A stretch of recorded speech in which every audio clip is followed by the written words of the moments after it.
Bonjour à tous et bienvenue sur la chaîne LSD Football. Aujourd'hui, on se retrouve pour la preview du match entre le Paris Saint-Germain et Tottenham.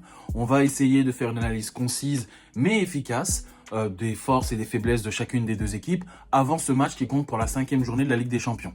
Alors, pourquoi je dis une analyse concise et efficace? Parce que effectivement cette vidéo risque d'être un peu plus courte que d'habitude. Effectivement, j'essaie de préparer de nouveaux formats. Donc voilà, j'espère que ça vous plaira. Mais ça me donne un peu moins de temps pour pouvoir préparer les vidéos, etc. Mais rassurez-vous, c'est que pour du bon. Alors, on se retrouve sur la seconde moitié de la phase de Ligue des Champions, où les deux équipes ont déjà disputé 4 matchs. On voit effectivement deux dynamiques différentes. On a le Paris Saint-Germain qui s'en sort avec 3 victoires et une défaite, soit 9 points en 4 journées, et Tottenham qui se retrouve à 8 points avec 2 victoires et 2 nuls. Donc, ils n'ont pas encore perdu en Ligue des Champions. Donc, Tottenham, effectivement, reste solide dans cette compétition. Ils sont actuellement 12e de la phase de Ligue. Mais on va voir que ça fait quand même deux dynamiques différentes pour les deux équipes. En effet, Tottenham n'a pas enchaîné 2 victoires de suite, toutes compétitions confondues, depuis septembre 2025. C'est une équipe qui alterne entre le mauvais et le bon. Mais cela peut s'expliquer par l'arrivée de Thomas Frank, l'entraîneur norvégien, ancien entraîneur de Brentford, qui a fait de l'excellent travail d'ailleurs avec cette équipe, en passant 3 ans en Championship avant de remonter en PL et de stabiliser l'équipe au plus haut échelon anglais. Cependant, on sent qu'il n'arrive pas encore à appliquer son plan de jeu avec Tottenham, en échangeant son système de 4-2-3-1 pour un 4-3-3 ou encore, comme on a pu le voir ce week-end contre Arsenal, en 5-2-3, cette équipe manque encore d'une identité claire.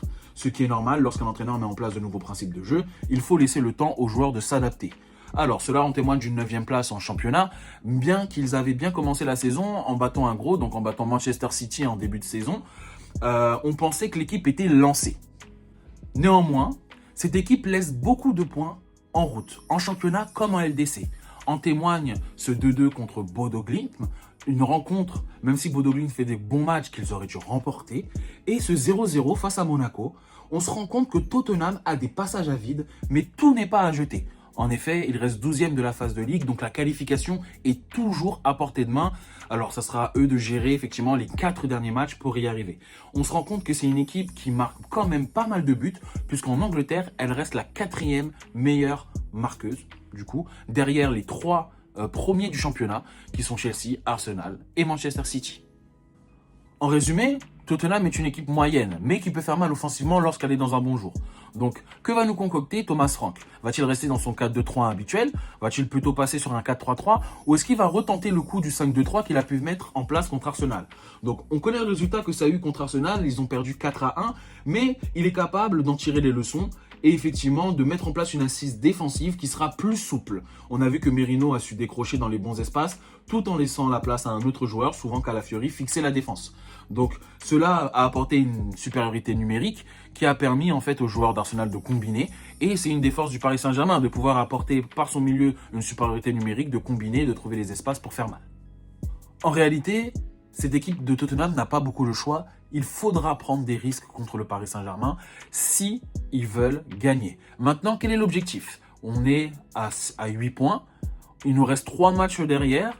Est-ce que essayer de gagner le match contre le Paris Saint-Germain est la priorité, ou est-ce que essayer de ne pas le perdre est la priorité? Ça sera la question de ce match du côté de Tottenham. Est-ce qu'ils vont jouer de manière à essayer de gagner le match à l'extérieur, ou est-ce qu'ils vont essayer de jouer pour ne pas le perdre tout simplement?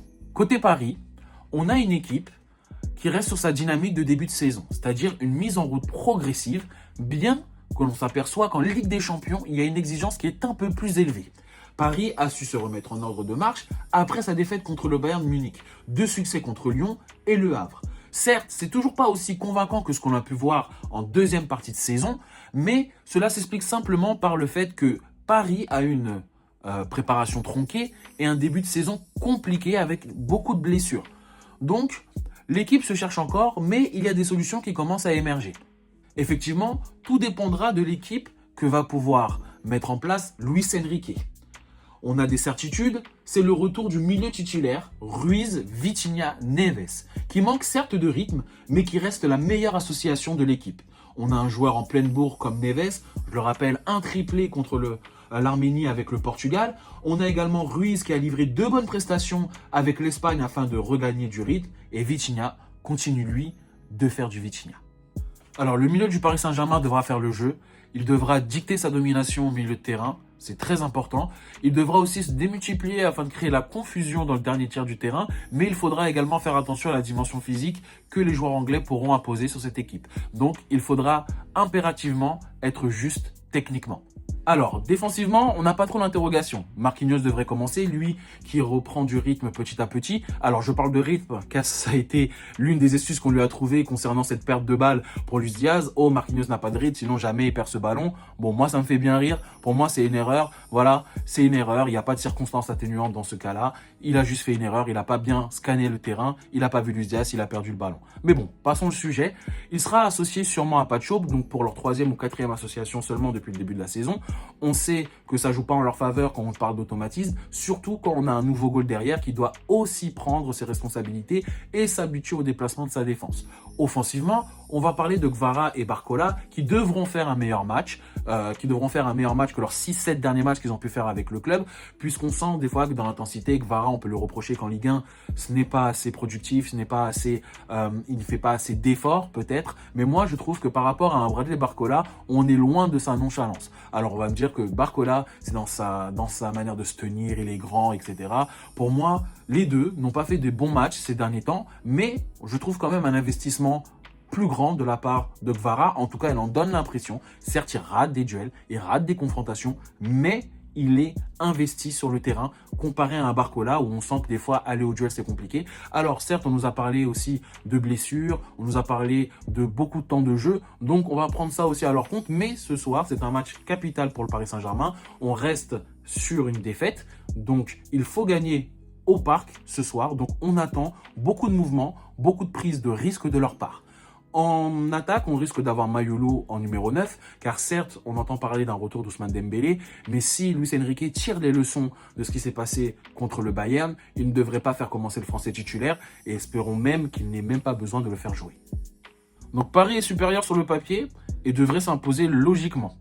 On espère effectivement une victoire au Parc des Princes afin de sécuriser sa place dans le top 8. On le rappelle qu'après cette rencontre, il restera 3 matchs. Donc tout n'est pas encore joué. Mais avec 12 points en 5 journées, ça se présenterait bien pour le Paris Saint-Germain. Surtout que le dernier match au Parc, je le rappelle, était une défaite face au Bayern Munich.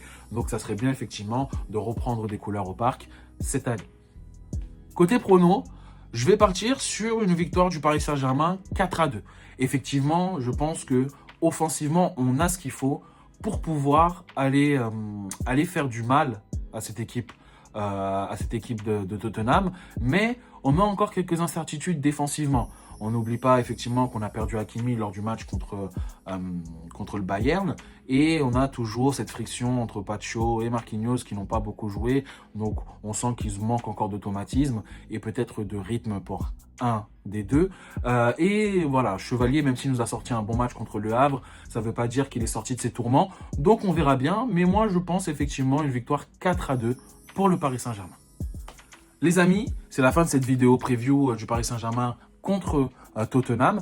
Donc j'espère que vous avez aimé la vidéo. Si c'est le cas, je vous laisse mettre un pouce bleu sur la vidéo. N'hésitez pas également à laisser votre commentaire et à vous abonner. Ça m'aide beaucoup pour le référencement. Comme vous le savez, je suis une jeune chaîne. Je le rappelle, comme en début de vidéo, je prépare des nouveaux formats, de nouvelles choses. Vous savez, on essaie de tenter, d'explorer. Peut-être même des débriefs sur Twitch. J'en dis pas plus. Dès que ça sera prêt, vous serez les premiers tenus au courant. Et voilà, je vous remercie pour les 100 vues qui ont été dépassées sur la précédente vidéo sur l'équipe de France. Franchement, ça me fait plaisir. Voilà, comme je l'ai dit, je commence à peine, mais tout ça, ça commence à prendre forme petit à petit. C'est pas grand-chose pour certains, mais pour moi, c'est un grand pas. Donc voilà les gars, merci à tous. C'était Twenty pour vous servir. À bientôt.